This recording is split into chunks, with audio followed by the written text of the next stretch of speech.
इस वक्त हमारे साथ हैं मनोहर जोशी, शिवसेना के पहले मुख्यमंत्री। आइए उनसे बात करते हैं। जब आपने यहाँ पे शपथ लिया था तब आपने भी शिवाजी पार्क में ही शपथ ली थी। एक बार उसके बारे में बताइएगा, किस तरह से शपथ ग्रहण हुआ था?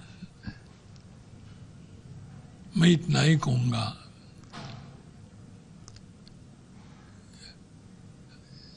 जिस घटना की अपेक्षा मुझे बिल्कुल नहीं थी। शिवसेना तो बहुत छोटी पार्टी थी और शिवसेना का मुख्यमंत्री बनेगा ऐसा मैंने सोचा नहीं था। और मुख्यमंत्री बना तो भी जो ब्राह्मण होता है, क्या बोलते हैं, ब्राह्मण होता है, उनको मौका मिलेगा ऐसा सोचा नहीं था। लेकिन ईश्वर की कृपा थी कि मैं मुख्यमंत्री भी बना और पहली बार शिवसेना को इतना बड़ा पद मिला, क्योंकि बीजेपी भी हमारे साथ थी। जब आपने शपथ लिया था तब वहां पे पीसी अलेक्जेंडर गवर्नर थे और बाला साहब ठाकरे भी वहीं पर थे, मौजूद थे जब आप शपथ ले रहे थे। क्या क्या कितने लोग थे, कितनी भीड़ थी, सब क्या कैसा माहौल कैसा था उस समय के बारे में बताएंगे? माहौल होता है शिवसेना में, लेकिन बाला साहब ठाकरे कहाँ भी जाए महाराष्ट्र में ये माहौल रहता है। तो मुझे कोई इसमें कोई अचरज नहीं लगा। बाला साहब की सभा मीटिंग्स में देख रहा हूँ, उनके साथ में ही बैठता था 45 साल। तो हर सभा में 1 लाख लोग कम से कम आते थे और मुझे आश्चर्य लगता था। और धीरे धीरे मुझे मालूम पड़ा कि बाला साहब ठाकरे एक स्पष्ट वक्ता थे, जो वो पॉलिटिशियन नहीं थे लेकिन बहुत अच्छे वक्ता थे और इसलिए लोग उनकी मीटिंग को भीड़ करते थे। जोशी साहब, जब हम लोग बात कर रहे हैं अभी इस वक्त, क्योंकि ठाकरे परिवार का कोई पहला सदस्य इस बार अभी शपथ लेने जा रहा है, उस समय की सरकार जो बनी थी, कहा जाता था रिमोट कंट्रोल सरकार है, मातोश्री से चलती है। इस बार खुद मातोश्री की सरकार बन रही है, क्या डिफरेंस नजर आ रहा है कुछ आपको? वो सरकार का कारोबार देखने के बाद बोलना अच्छा है, लेकिन इस समय हमारी सत्ता आएगी ऐसा हमने सोचा भी नहीं था। लेकिन अचानक ये कैसा हो गया ये मैं नहीं कह सकता हूं, लेकिन ये तो बात मेरे मन में है। इसके यह होने का एक कारण शरद पवार जी का उद्धव जी को समर्थन देना और कांग्रेस पार्टी, राष्ट्रवादी कांग्रेस हो या दूसरी कांग्रेस हो, शरद पवार को मानने वाले लोग बहुत हैं। और एक महत्वपूर्ण कारण मुझे इतना ही दिखता है कि ये सब होने का कारण उद्धव जी का स्वभाव, वो बहुत शांति से काम करते हैं। आवश्यक पड़े तो गड़बड़ी भी कर सकते हैं, क्योंकि शिवसेना का वो एक विशेषता रही है।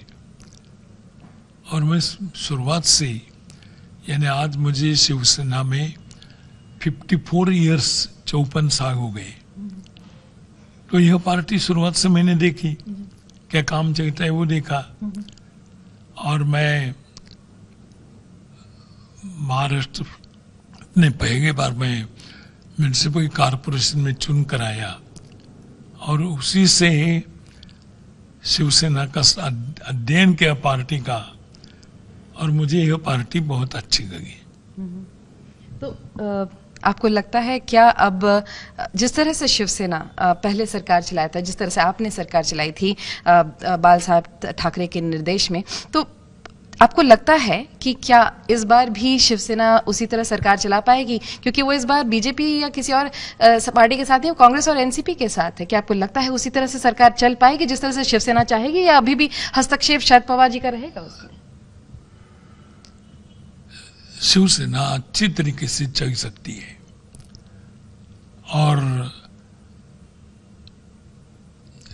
शिवसेना और कांग्रेस इकट्ठा आना ये बहुत बड़ी घटना हो रही है और इसलिए मैं भरोसा दे सकता हूं कि दोनों पार्टीज को सत्ता चलाना आता है। तो साथ में रहकर झगड़ा करना होगा नहीं, लेकिन जब खुद की सत्ता है तो एक विचार से ही चलनी चाहिए और वैसा एक प्रोग्राम भी बन रही है, पार्टी बना रही है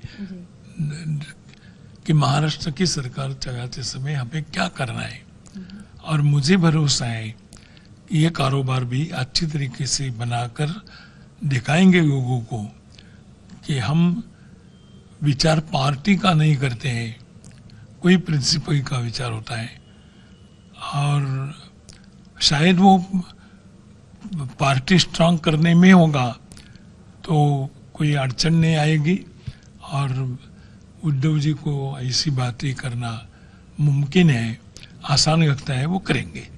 सर एक आखिरी सवाल सर जानना चाहूंगी कि बीजेपी का जो रोल रहा है इस पूरे इस पे, आप लोगों ने साथ लड़ा चुनाव शिवसेना और बीजेपी ने, लेकिन उस तरह से जिस तरह से दूरियां बढ़ गई, अब आपको लगता है बीजेपी एक बार फिर से कभी आप लोग की सरकार वापस एक साथ कभी साथ आने का गठबंधन वापस हो सकता है बीजेपी के साथ, या अब जो दूरियां बन गई हैं वो परमानेंट है, अब वापस नहीं आ पाएंगे, ऐसा लग रहा है आपको? राजनीति में परमानेंट कुछ नहीं होता है और इसीलिए मैं सोचता हूं कि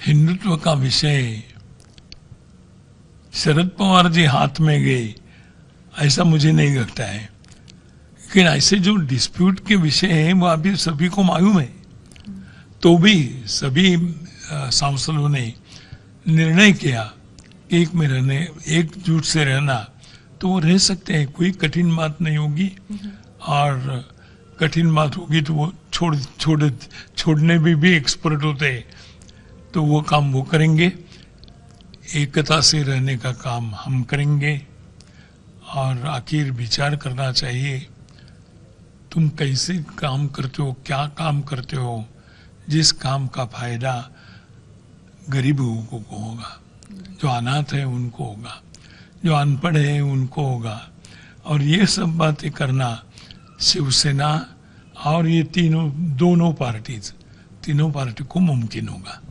तो ये थे मनोहर जोशी जी जो बता रहे थे कि अभी जो सरकार बनाई है शिवसेना, एनसीपी और कांग्रेस ने मिलकर, ये इसका कुशल नेतृत्व उद्धव ठाकरे करेंगे और इन तीनों पार्टियों को साथ में लेकर अगले 5 साल तो चलेंगे ही। कैमरामैन योगेश के साथ विद्या, मुंबई आज तक।